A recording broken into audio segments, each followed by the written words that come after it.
raccoglie i migliori lavori degli allievi e saranno presentate anche 2 opere di riqualificazione urbana in anteprima con Natascia Gargani.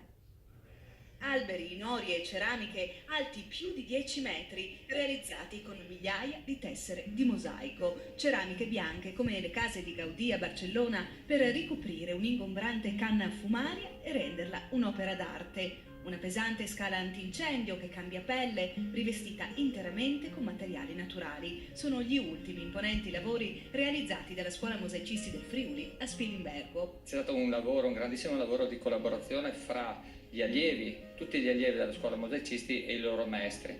Quindi sono stati riqualificati una vecchia ingombrante scala antincendio completamente in lamiera, è stata ricoperta completamente in materiali naturali, e una enorme, gigantesca canna fumaria completamente in calcestruzzo invece è stata prima creata una seconda pelle tutta quanta in ceramica bianca tagliata sul modello delle case di Gaudì a Barcellona, e poi abbiamo fatto nascere 4 alberi fantastici, 2 lato est, quindi il giorno, uno in oro giallo e smalti verdi, e 2 lato ovest notte, uno in oro bianco e smalti blu. Questa realizzazione di queste opere è stata anche grazie alla collaborazione e al sostegno di aziende private che hanno creduto nella capacità della scuola di creare economia per la regione e di creare turismo. Ricordiamoci che l'anno scorso, nel 2017, abbiamo attratto 37.000 visitatori. Queste e le altre opere realizzate dai giovani mosaicisti della scuola sono visitabili negli spazi di via Corridoni tutti i giorni dal 28 luglio al 2 settembre nell'annuale mostra Mosaico e Mosaici.